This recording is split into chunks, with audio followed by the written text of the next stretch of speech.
오늘 진짜 중요한 것은 이제 바로 이 도끼 근자입니다. 사실 저도 이 도끼 근자의 파생어 중에 도저히 이해하지 못하는 글자들이 있어요. 그래서 오늘은 이 부분, 왜냐면 우리가 한자의 뿌리, 한자의 원리를 안다는 것은 그 시대 사람들의 사고방식을 이해하는 길이니까. 자, 이제 이건 그냥 말 그대로 도끼입니다. 이렇게 생겼어요. 이렇게. 이건 자루. 이건 날이죠. 도끼 날. 그냥 말 그대로 도끼입니다. 도끼. 자, 이 도끼가 모든 그 건축의 제일 처음 으뜸을 차지해요. 나중에 대패나 이런 것도 끓여내는 건 나중에 나오는 거니까. 자, 왜냐면 도끼는 신석시대부터 출현하니까 돌도끼부터, 돌자고 돌도끼부터, 청동도끼 나오고, 그 다음에 철제 도구가 나오고. 그러니까 돌도끼는 석재, 도끼, 그 다음에 청동, 도끼, 그 다음에 철제, 도끼, 이렇게 3단계로 발전하죠. 그러니까 모든 재료 가운데 제일 먼저 출현한 도구예요, 이게. 자, 그래서 우리가 이제 이 도끼 때문에 뭐가 탄생하느냐. 모든 기술자들을 이 도끼를 가지고 기술자라는 특징을 만들어요. 그래서 이렇게 이것은 기술자들이 들고 다니는 틀 가방이라고 보시면 돼요. 가방. 그래서 여기에 글자를 써요. 그리고 장인. 모든 기술자를 특징하는, 그죠? 그러니까 도끼가 중요한 거지, 그만큼. 그래서 도끼를 통해서 이게 공구라는 것은 어떻게 되냐면 우리가 공구를 쓰는 게 있어요. 의자, 우리가 의사할 때 화살하고 화살 촉하고, 그 다음에 이것은 창인데 창수인데, 이것은 도가니, 이것은 화살촉. 그래서 이 통에다가 화살촉, 창, 도가니를 들고 치료하러 다니는 사람을 이제 우리가 의라고 하고요. 치료할 때는 이렇게 쓰죠. 료. 이렇게 불을 떼워가지고 요즘 말하면 찜질방 형식으로 땀을 내게 해서 치료하는 방식이 료예요. 지금은 여기다 사람 인자를 써서 치료할 사람 료. 그리고 지금은 이제 관직, 관리료, 리자를 쓰죠. 관료료. 그래서 우리가 관료할 때 쓰죠. 또는 의료할 때 쓰이고요. 같이 쓰는 거예요, 요자가. 다 의료하고. 오늘은 이제 그 부분보다는 요거, 공구틀, 공구상, 상자, 공구상자. 공구상자라고 하면 됩니다. 자, 그만큼 이 근자가 무지 중요한 한자는 금방 우리가 알 수가 있습니다. 자, 또 하나는 이 근자가 또 모든 무기의 시작이라는 걸 알 수가 있습니다. 우리 배웠죠? 병.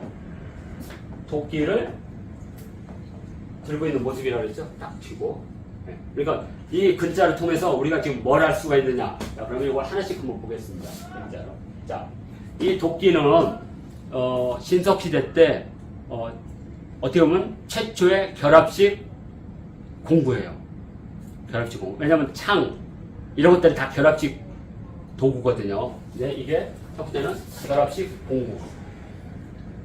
도구가 아니라 여기서 그냥 공구라고 하겠습니다. 구체적으로.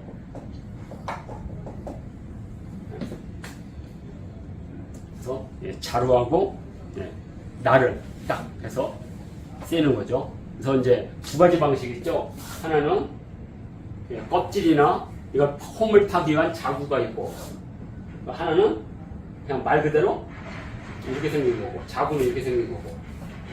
그래서 배를 만들 때 여기다가 기름 같은 걸 이렇게 부어서 불을 태면 나무가 좀 약해질 때 그때 자구로 파내는 거죠. 실제 그 신석시대 나온 배에 그걸 조사해보면 불에 타서 나무로 팬 자국들이 다 나타나요. 이렇게. 그리고 이제 이 도끼는 나무 뿌리나 이걸 자를 때, 그러니까 도끼가 출현한다는 건 무지 큰 의미를 가져요. 그 이유는 하나씩 보기로 하고, 자, 두 번째로는, 자, 결합식 도구는 이제 우리가 신석시대에서 도끼를 말하면 되죠. 도끼. 주로 이제 개간용으로 많이 써 있습니다. 개간용. 자, 그 다음에 이제 청동시대 때, 청동도끼는 청동기는 도끼를 만들어 쓸 수가 없어요. 두부를 자를 수 있어도. 그러면 청동도끼는 뭐냐? 왕권을 상징하죠. 왕권. 그지 중요하죠. 이것이 바로 왕이라는 글자죠. 왕이라는 글자가 바로 도끼를 이렇게 생겼거든요. 끈을 이렇게 묶은 거. 왕이라는 글자 자체가 도끼라는 뜻을 갖고 있어요. 그래서 이 도끼는 청동으로도 만들기도 하고 옥으로도 만들었죠. 그래서 나중에 왕과 옥은 같은 뜻으로 이렇게 같은 뜻을 쓰이죠. 자, 그 다음에 이제 철제 도구가 있습니다. 철제 도끼.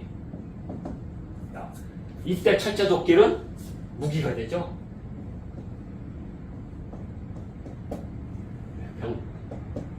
부월스라고도 불렀고. 자, 그러니까 신석기 때는 주로 개간용으로 많이 썼어요. 그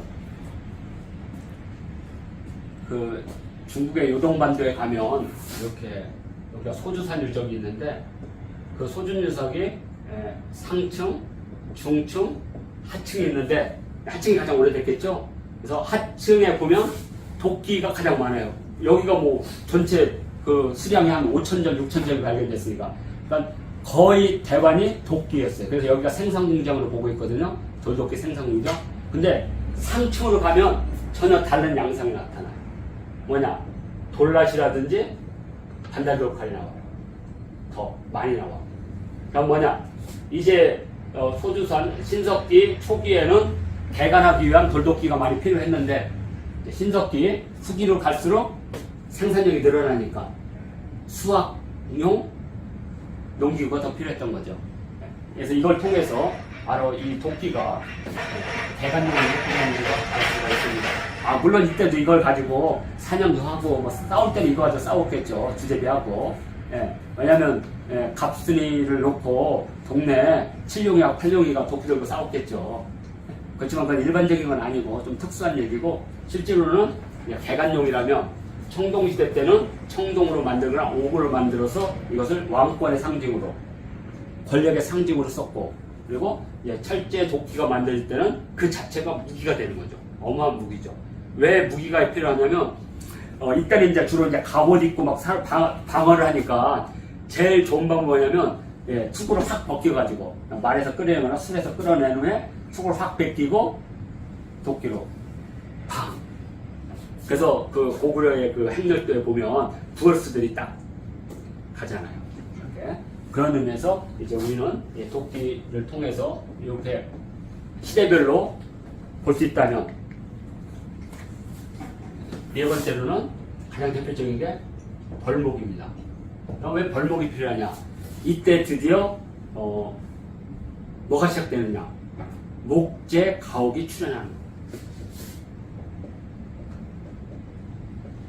그러니까 신석시대 때는 큰 나무나 이런 것들을 부러진 나무들 이렇게 기둥을 세우거나 해서 띠풀로 접었다면 이때부터는 도끼로 전부 다 잘라가지고 목재를 만들어서 선박이든 모든 이제 가구든 이제 만드는 벌목용이 도끼의 가장 큰 용도로 변화하는 거죠.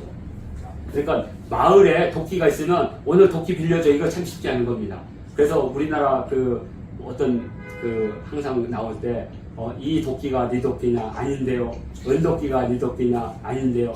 금도끼가 네 도끼니까 예 이렇게 어떤 그 금도끼 은도끼 쇠도끼 그게 그만큼 도끼가 중요성을 얘기하는 거겠죠. 중요성. 자, 그 다음에 다섯 번째로 이제 이 도끼는 쉽게 만들 수 있는 것도 아니죠. 아주 강철이기 때문에 단련해서 만드는 거기 때문에 왜냐면 물렁해서 이렇게 나무를 하면 도끼 날이 다 깨지니까 그러니까 이것을 어느 일정한 틀에다 딱 해서 만들면 동일한 무게가 나오는 거죠. 왜? 틀에다 만드니까 그러니까 뭐가 되겠어요? 도량용이 되죠.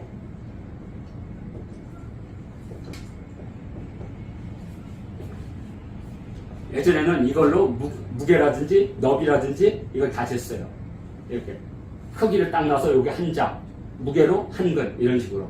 그래서 도량이 되죠. 그래서 한 근 이렇게 지금도 쓰고 있죠. 몇 근 나가냐. 자, 그다음에 이것만 더 있는 게 아니죠. 또 발전하는 거 있죠. 도끼. 이건 이제 상상하는 겁니다. 도끼가 갖고 있는 또 하나의 상징이 하나 있죠. 기원. 우리가 기도할 때 쓰잖아요. 지금 기도할 때 도끼를 갖고 쓰잖아요. 재단에서. 도대체 이 기는 뭘까요? 그 다음에 이 도는 뭘까요? 기도할 때.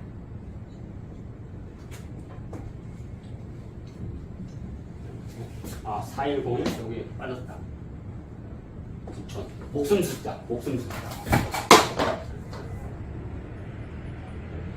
01 9천 이렇게. 네. 기도할 때 지금 쓰고 있거든요. 네.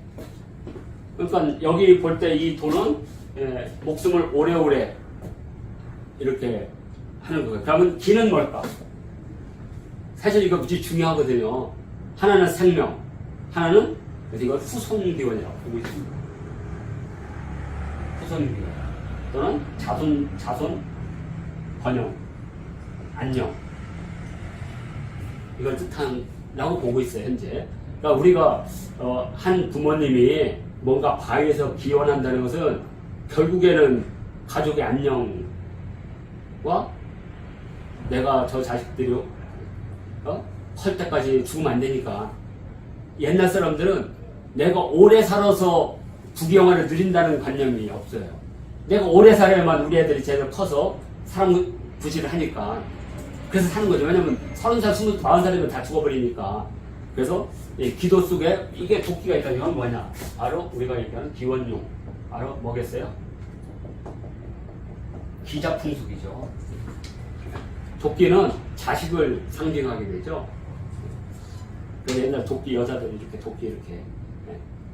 그래서 지금도 인터넷 쳐보세요. 도끼. 그러면 8월 15,000원에 2개씩. 근데 요즘은 도끼는 그런 의미로 쓰지 않는 것 같아. 청춘 남녀들이 2개씩 그걸 나눠가지고 하나씩 나눠가지고 배신하면 잘라. 저기 있잖아요. 조폭. 아, 조폭 있죠, 도끼. 저기에 보면 우리 서양에서 남자 여자 상징이 네. 여자는 그러니까 잔이고 남성은 도끼로 그 모양을 상징했다고 네. 하는데 그거랑 같은 기원. 네, 그런 것 같아요. 도끼 자체가 남성성을 상징하는 거니까. 네. 하여튼 그 홍콩 중국 영화 중에 도라는 영화가 있었어요. 서극이 감독했던. 거기서는 진짜 칼의 예술이죠. 혹시 보셨어요? 이건 명작인데 무협의 명작 도 서극 감독. 자, 그래서 우리가 이제 이 도라는 건 이제 이런 뜻이 있는데 이제 여기서 이제 제가 지금 이제 정말 이해되지 않는 글자를 이제 하겠습니다. 이건 뭐 누구나 다 이해할 수가 있죠. 이건 다 도끼는 그런 기능을 갖고 있으니까. 여기서 내가 도저히 이해되자는 게 바로 이 신자입니다.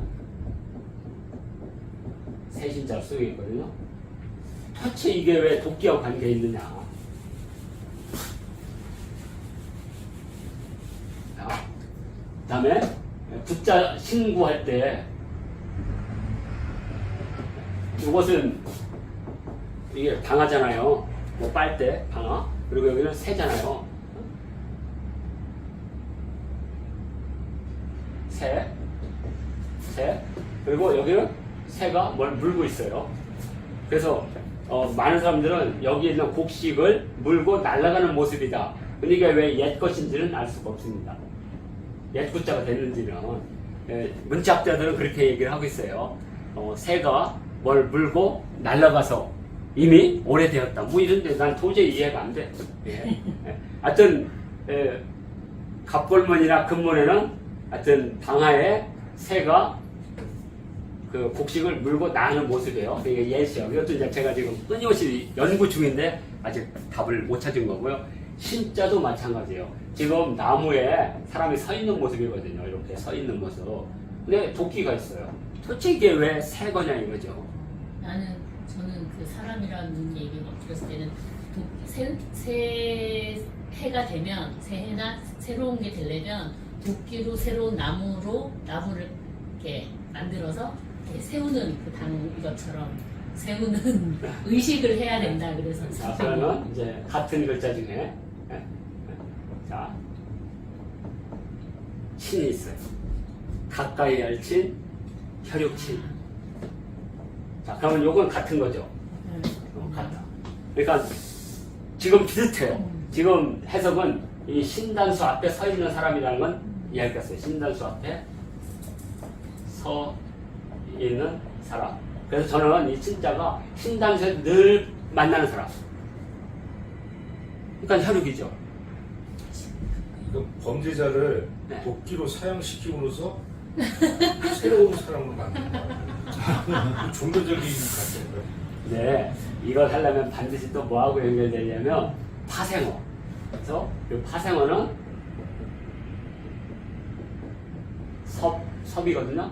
우리가 섭신자 뗄라무신이란 뗄라무신을 써요. 근데 이 뗄라무신은 그냥 일반적인 뗄라무가 아니에요. 중국에서는 이것을 월급이라고 써요. 뗄라무와 물 하면 신수이 하면 월급이에요. 자, 그러면 우리가 알 수 있죠. 월 상하는 온다리 뗄라무 했었죠. 그 다음에 물길죠. 곡청. 그러니까 예전에 이 뗄라무와 물은 사람의 삶에서 도저히 벗어날 수 없는 필수품이라 금방 알 수가 있어요. 자, 그러면 이제 이게 월급이에요. 자, 그러면 요 신자는 분명히 도끼로 뭔가 자르는 모습일 거라는 거죠. 지금 우리 우선이 하신 대로 하여튼 여기까지는 추리가 가능합니다. 그래서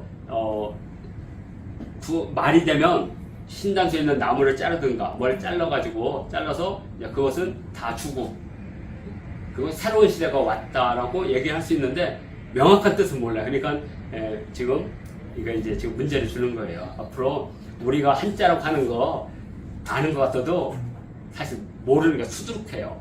수많은 문자학자들도 아직도 몰라요. 저도 모르는데 신자가 도대체 왜 신자인지.